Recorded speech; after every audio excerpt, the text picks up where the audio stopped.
Pangulong Ferdinand R. Marcos Jr. muling iginiit ang karapatan ng Pilipinas sa teritoryong pag-aari nito sa West Philippine Sea. Si Alvin Baltazar ng Radyo Pilipinas sa Balitang Pambansa.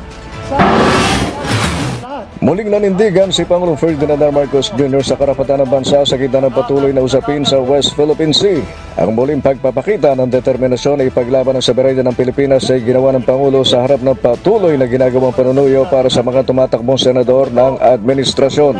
Ayon sa Pangulo, ipaglalaban nila ang soberanya at karapatan ng Pilipinas ng may diplomasya at may dignidad.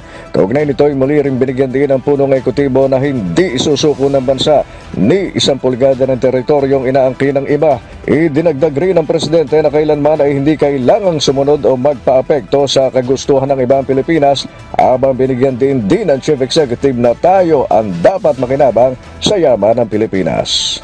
Hindi natin isusuko ni isang pulgado ng ating teritoryo at hindi tayo kailangan sumunod o magpa-apekto sa kagustuhan ng sinumang iba.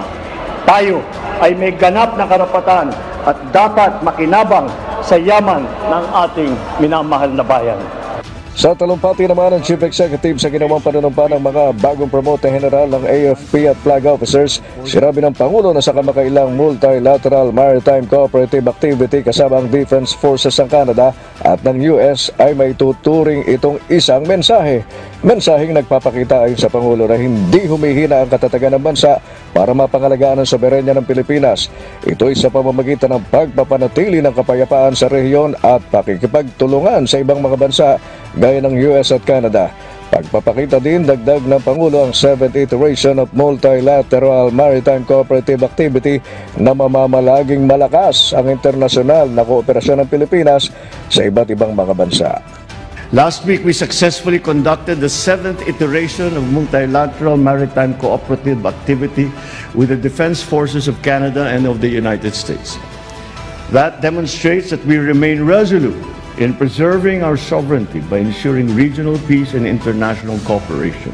Para sa Balitang Pambansa, Alvin Baltazar ng Radyo Pilipinas.